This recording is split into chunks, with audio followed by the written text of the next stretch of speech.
자, 1시간 되었으므로 우리 예배드리도록 하겠습니다. 디모데후서 3장 16절부터 17절 말씀 보겠습니다. 디모데후서 3장 16절 17절. 디모데후서 어딨죠? 구약시냐? 어디야? 성경. 디모데후서 3장 16절 17절.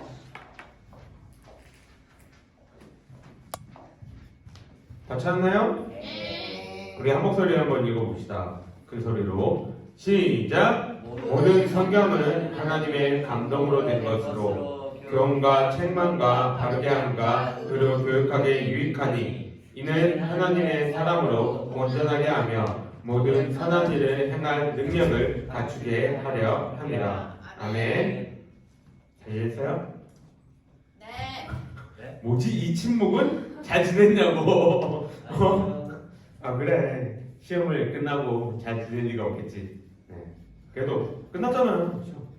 물론 더 남아있긴 하지만. 네. 바로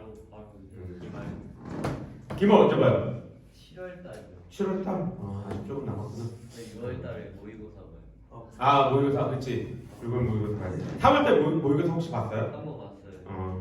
어떻게 하는 건지 알죠? 이제 아까 적어놨구만 조사모사. 네.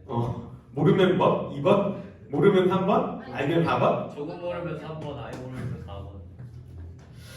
1, 2번은 그럼 그냥 버리고 가는 거야? 네. 와, 야 1, 2번이 문제 얼마나 답이 많은 줄 아니? 나도 오늘 이번에 문제 내면서 1, 2번 굉장히 많이 낸 것 같은데. 어쨌든 시험 치르면서 내가 뭐가 부족한지도 알았을 거고 어떻게 시험들이 된다는 거 알았을 테니까 이제 또 뭐 6월달 거, 7월달 거 잘 준비하기를 바래요. 어차피 내가 얘기했잖아요. 시험은 너희들이 대학교 4년 딱 끝나는 이후부터는 너희에게 시험은 없어. 그러니까는 잘 몇 개 안 남은 거 잘 치러 가기를 바랍니다. 여러분 시험 이렇게 끝나고 조금 여유 있나요 요새? 아니요. 딱 그 주까지만 여유 있고. 딱 그 주 여유 있을 때 여유 있는 동안 뭐 했어요? 여유 있을 때 새벽까지 게임했어요. 게임. 또 다른 취미. 게임 말고 다른 취미가 있다. 나는 책? 뭐 책? 그러면 소설책이요. 소설책 무슨 소설? 그 추리 소설이요. 추리? 네, 추리 소설이요. 오, 뭐 어떤 추리 소설 좋아해요? 살인이요. 살인? 네. 또 책 읽었다. 또 취미. 은서 취미 뭐예요? 웹툰이요. 스트레이트. 뭐 애니보기 드라마 보기. 그분들 보는 거? 덕질이요. 덕질이요. 또 딱 걸려. 현수는? 희수는? 야? 희수는 취미 뭐예요? 취미가 되게 없습니다. 딱히 없다고? 네. 병원에 누워있기. 나는 보통 취미가 뭐였냐면은 진짜 안 한 지 진짜 오래됐는데 프라모델 만드는 거 되게 좋아해요. 프라모델 되게 좋아해서 나는 중고등학교 때 한 달 동안 집 안 나갈 수도 있었어요. 프라모델만 있으면 교회만 갔다 오고 이제 집에만 방학 끝나면 애가 하얘. 보통 검해야 되잖아. 난 하얘서. 왜? 집 밖에 안 나가서. 뭐냐면 프라모델 막 배 같은 거 만들고 건담 만들고 이런 것들을 되게 좋아해가지고 한 박스 있으면은 뭐 일주일은 기본은 그냥 싹 이렇게 날릴 수 있었던 그런 취미였던 것 같아요. 이 다 똑같은 이 장난감처럼 보이는 이 프라모델들도 난이도가 있잖아요, 그죠? 대충 여러분들도 만들어봤잖아요. 그냥 뭐 조그만 인형 같은 거 그냥 톡톡톡 하면 끝나는 거부터 시작해가지고 진짜 군함 이렇게 전함 같은 거 막 포 하나하나 핀셋으로 이렇게 꽂아야 되는 그런 것들도 이렇게 난이도가 높은 것들도 있습니다. 자, 이렇게 프라모델을 조립함에 있어서 가장 중요한 게 뭘까요? 돈이요. 아니 조립하는 데는 돈이 안 필요해. 사는 데 돈이 필요하지. 뭐가 필요할까요? 집중이요. 뭐가 제일 중요할까요? 장비요. 정교화, 시간. 장비빨. 장비는 언제나 중요하죠. 또 그쵸, 설명서가 가장 중요합니다. 왜냐면 설명서 없이 뭘 이렇게 막 만들어요. 그러면 언제나 어떻게 돼요? 하나가 없어요. 뭐 하나가 남아. 뭐 하나 꼭 남아. 뭐지? 이거 어디 들어가는 것 같은데? 분명히 쓰이니까 얘들이 넣어놨을 텐데 꼭 하나씩 남게 돼. 그럼 어떻게 해야 돼요? 다시 빼요. 내가 진짜 한 30시간, 40시간 들여가지고 만든 건데 다시 다 뽑아가지고 다시 조립해야 되는 이러한 불상사가 생기기도 합니다.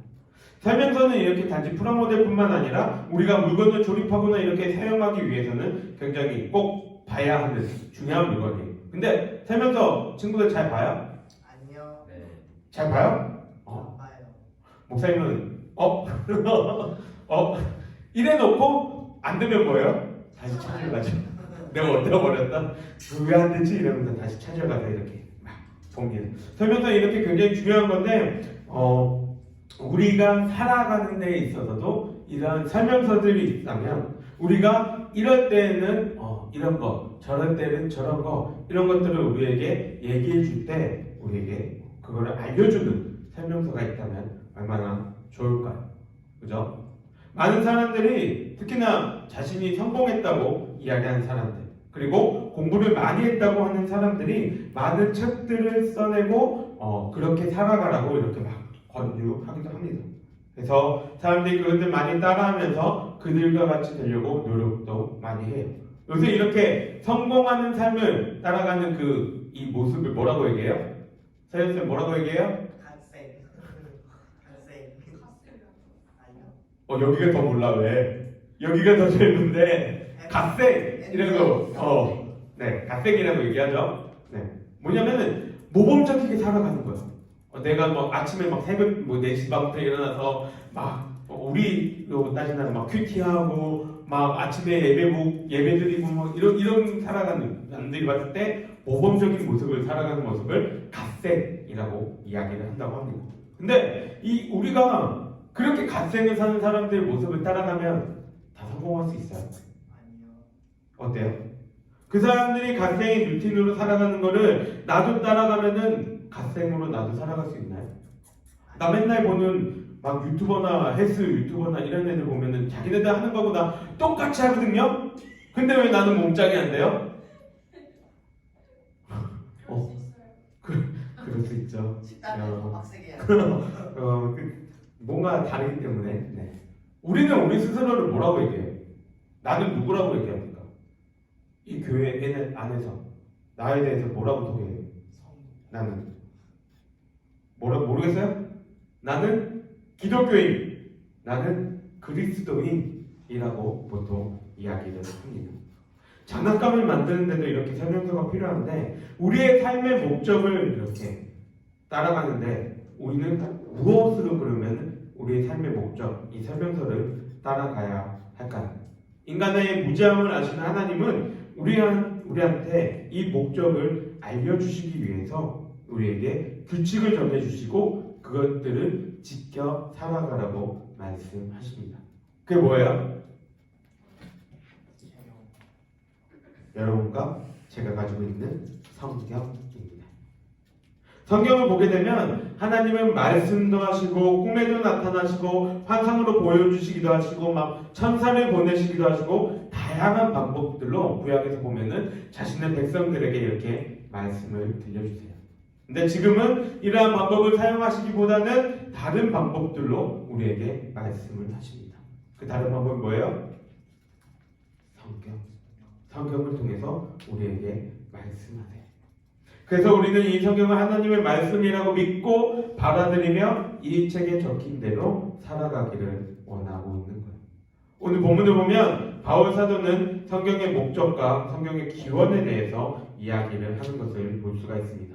16절을 보게 되면 모든 성경은 뭘로 되었다고 얘기합니까? 하나님의 감동으로 되었다라고 얘기해요. 성경을 보게 되면 거기에 감동의 1하고 이렇게 숫자가 쳐져 있죠. 그죠? 그 하나님의 1 됐으면 그 밑에 가면 뭐라고 되어 있어요? 하나님의 영광이라고 되어 있습니다. 하나님의 감동으로 성경이 쓰였다는 거예요. 근데 이 원어의 뜻은 나는 이거를 어떻게 이해하기를 좋아하냐면 원어의 뜻 가운데 이 감동이라는 단어가 숨결이라는 뜻을 가지고 있어요. 그럼 뭐라고 읽혀요? 하나님의 숨결로 인하여라는 뜻을 가지고 있습니다.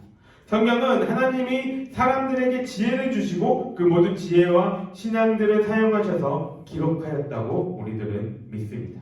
근데 그 기록이 그냥 인간의 힘으로 쓴 것이 아니라 하나님의 숨결로 덧입혀져서 한자 한자 하나님의 뜻을 담고 있는 것이 바로 성경이라는 겁니다.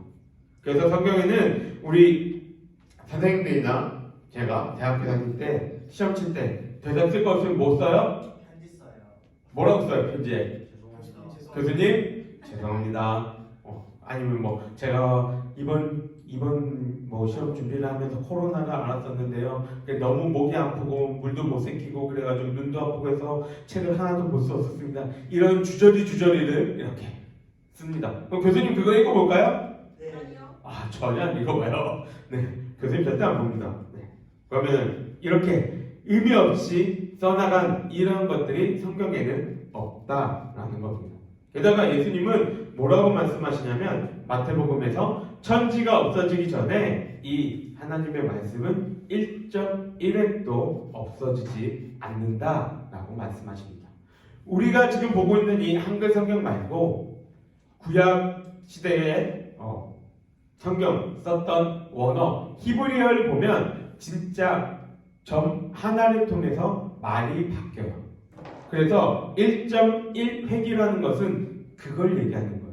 1점이 하나 딱 찍혔을 때 그게 죽음이라는 단어가 될 수도 있는데 그 점이 없으면 생명이라는 단어가 될 수도 있는 거예요. 뜻이 전혀 다를 수 있다는 거죠. 하나님의 말씀은 절대 변하지 않고 그 처음 적었던 저자에게 하나님이 감동을 주신 그대로 이어주고 있다는 것을 이야기를 합니다. 왜 그럴까요? 왜 하나님의 말씀 변함이 없어요? 우리가 세상을 살다 보면은 내가 지금 나도 어쨌든 공부하는 학생이니까 학자 중에서 진짜 뛰어난 학자가 있어요. 막 20년 전에 진짜 전 세계에서 알아주는 유명한 신약학자, 우리나라가 배출한 진짜 최고의 신학학자다라고 하는 사람이 있어요. 그런데 그 사람이 지금 어떻게 됐을까요? 욕먹어요. 왜요? 왜 욕먹을까요? 말이 바뀌어서. 맞아요. 말이 바뀌었어요. 진짜 우리나라에서 배출한 이보다 뛰어난 신학학자가 있을 수 없어라고 얘기했는데 그 사람이 지금은 한국 이 교회에서 학자들한테는 엄청나게 지탄을 받고 욕을 먹고 있습니다. 왜냐하면 이 사람이 말하는 것과 해석하는 게 바뀌었기 때문이에요. 이 사람 얘기 들어보면은 우리가 기존에 알고 있는 그 바울이 얘기한 우리가 믿음으로 의롭게 된다는 것들이 막 헷갈려요. 근데 이 사람이 그 전까지는 20년 전에는 그걸 이야기했거든요. 근데 이제는 그게 아니라고 얘기해요. 그래서 나는 그 20년 이 사람의 지금 모습을 보니까 이 사람의 이전의 책을 보면은 볼 때마다 두근두근 거려요. 왜요? 내가 혹시나 아무런 생각 없이 이 사람의 책을 그냥 읽으면서 다 받아들이지는 않을까? 왜? 이 사람의 사상이 변했단 말이죠. 근데 하나님의 말씀은 변하지 않는데 왜 변하지 않아요? 4,000년 동안 몇천 년 동안 계속 이어지고 성경의 저자들이 100여 명 가까이가 그렇게 쓴 책인데 왜 하나님의 말씀은 변하지 않고 그대로 유지가 됩니까? 왜요? 원 저자가 누구예요? 누구에서부터 나온 거예요? 하나님으로부터 나온 거기 때문에. 하나님은 변함이 있으십니까? 없으십니까? 창세기 때 세상을 만드셨던 하나님이랑 지금 하나님이랑 미래의 하나님이랑 달라요? 아니요. 똑같거든요. 그 하나님 그대로 지금 우리에게도 모세에게 친구라 말씀하신 그 하나님이 지금 우리에게도 친구라고 말씀하시고 미래의 우리 후손들에게도 친구라고 말씀하시는 하나님이시란 말이에요. 하나님이 변함이 없기에 성경도 변함이 없는 거예요. 여러분 잘 생각해야 돼요. 성경이 변함없다는 게 여기에 나와 있는 글자가 틀리지 않는다는 게 아니에요.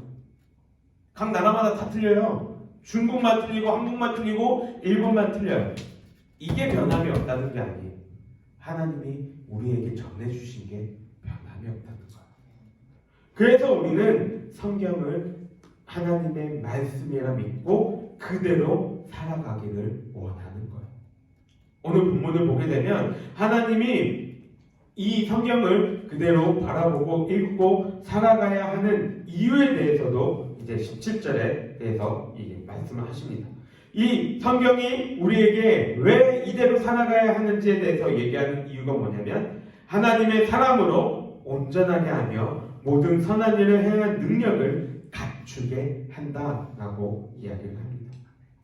성경을 있는 대로 살아가게 되면 성경이 우리한테 뭘 얘기해 주냐면 하나님을 향한 우리의 그 신앙의 모습에 대해서 성경은 교훈도 주고요. 책망도 주고요. 내가 이렇게 살아야 되는구나. 내가 나아가야 되는 길은 이거구나. 라는 그러한 가르침을 준다는 겁니다. 성경을 보게 되면 많은 인물들이 성경에 이렇게 인물들이 나오게 됩니다. 요새는 안 보겠죠. 여러분 초등학교 때까지만 해도 위인전 봤어요? 네. 네, 위인전 보는 이유가 뭐예요? 이사. 엄마 아빠가 왜 위인전 보여줘요? 너는 이사처럼 돼야 해. 좀 극단적인 거 말고 이렇게 훌륭한 모습으로 살아가는 사람들도 있어. 그러니까 우리도 이렇게 훌륭하게 살 수 있어. 뭐 이런 것들을 얘기해주기 위해서 이렇게 위인전을 읽습니다. 그럼 성경에서 이 인물들이 이렇게 많은 이유가 뭘까요? 마찬가지 신앙의 선조들을 바라보면서 그들과 같이 살아가기를 원하라는 거죠. 아브라함, 이삭, 요셉, 노아, 여호수아, 다니엘, 다윗, 바울 이렇게 많은 사람들의 삶의 모습이 기록된 이유는 그들의 삶을 통해서 교훈을 얻으라는 거예요. 어떤 교훈이요? 하나님 안에서 하나님을 바라보며 살아가니까 이들이 이러한 삶을 살아갔더라 라는 교훈을 받으라는 겁니다. 여러분 성경에 보면 처음부터 하나님을 잘 믿었던 사람이 없어요. 내가 기억하기로는 따지면 한 사람 정도 있어요. 누구냐면 사무엘. 어렸을 때부터 하나님 앞에서 이렇게. 근데 사무엘의 마지막 보면 사무엘도 단점이 한 가지 있는데 그게 뭐예요? 그거 말고 자신의 삶에서 자식 교육을 제대로 못했어요. 사무엘의 아들들은 똑같이 선지자로서 이렇게 활동을 했는데 속된 말로 개차반이에요. 아버지의 그 능력보다 훨씬 못 미치는 그들이 선지자라고 이야기할 수 없을 만큼 엉망인 삶을 살아갑니다. 이게 사무엘의 모습이거든요. 다른 사람 우리 한번 생각해 볼까요? 다윗은 어때요? 다윗은 지금도 다윗은 이스라엘 가면은 이스라엘 사람들이 와 굉장한 왕이야 라고 칭송하거든요. 다윗은 어때요? 다윗은 좋은 삶을 살았나요? 하나님께 신실한 삶을 살았나요? 저다 말았어요. 단편적으로 얘기하면은 좋았던 적도 많죠. 근데 다윗도 그 인생 가운데서 몇 번의 실패를 경험합니다. 그죠? 자기의 충신이었던 자기의 충신이었던 우리아를 전쟁터에서 그냥 죽게 놔두고 그 와이프를 겁탈하기도 하고 하나님이 하지 말라고 했는데 인구조사해가지고 괜히 자기 때문에 백성들이 힘든 일을 겪고 그러한 일들을 다윗은 겪었단 말이에요. 바울은 어떨까요? 나중에 여러분들이 찾아보면은 바울이 편지에서 자기에 대해서 소개하는 부분들이 있어요. 근데 처음에 시작할 때 바울은 자기에 대해서 뭐라고 소개할까요? 하나님의 종이라고 소개합니다. 두 번째는 이제 바울이 선교 중반쯤 됐을 때 자기에 대해서 뭐라고 소개할까요? 그리스도의 사도라고 설명합니다. 바울의 말년쯤 됐을 때 바울이 자신을 뭐라고 소개할까요? 이제 말년쯤 되면 더 화려한 거 나와야 되잖아요. 하나님의 종, 그리스도의 사도 더 화려한 거 뭐 있어요? 짱짱. 나는 짱이다. 혹시 나보다 더 잘난 놈 있어? 그렇게 얘기하나요? 바울이 자기를 뭐라고 소개하냐면 나는 죄인 중에 괴수다 라고 소개를 합니다. 신앙이 자라가면서 바울은 자기의 교만과 자랑거리들이 깎여갔던 거예요. 그거를 배우라고 하나님은 바울을 우리의 가운데 성경 통해서 우리에게 알려주고 계신 겁니다. 성경을 보면은 좋은 얘기구나. 그래. 이걸로 끝나는 게 아니에요. 성경을 보면 우리 마음속에 부끄러움이 있어야 되고 죄에 대한 마음이 있어야 되고 회개의 마음이 들어야 합니다. 성경은 끊임없이 우리에게 뭘 얘기하냐면 죄에 대해서 얘기를 해요. 그리고 이 죄를 너희들이 어떻게 할 것인가. 그리고 하나님은 그 죄를 짓고 있는 너희들을 끝까지 인내하시고 사랑하고 계신다. 이것들을 성경은 이야기를 하고 있습니다. 우리가 가끔 이렇게 보면은 저 사람은 법 없이도 살 수 있는 사람이야 라고 이렇게 이야기하는 사람들이 가끔 있어요. 그런데 그게 저와 여러분이 되어야 합니다. 하나님이 막 법대로 살아가면은 우리는 세상에 있는 그 법칙을 안 지킬래야 안 지킬 수가 없어요. 왜 그럴까요? 여기서 간단하게 할 수 있는 그것도 못 지키면서 어떻게 하나님의 법을 지키며 살아갈 수 있겠어요? 간단한 거 얘기해 줄까요? 나는 아무리 신앙이 뛰어난 사람이라도 그 사람하고 횡단보도를 기다리면서 그 사람의 신앙을 봐요. 무슨 얘기일까요? 그 사람이 뭘 하나 안 하나 볼 것 같아요? 내가 뭐 하나 안 하나 볼 것 같아요? 그 사람이? 신호이다 하나. 네. 나는 그걸 봐요. 하나님 앞에서 이 사람이 얼만큼 하나님이 지금 나와 함께 계신지를 보고 있는가. 그거를 받기 원해요. 여러분, 성경은 우리에게 끊임없이 얘기를 합니다. 하나님의 자녀답게 하나님을 드러내며 살아가라. 그래서 우리한테 뭐라고 얘기해요? 너희는 빛과 소금이라고 이야기를 합니다. 그게 우리가 빛과 소금을 통해서 하나님의 영광을 드러내는 것이 성경의 목적입니다.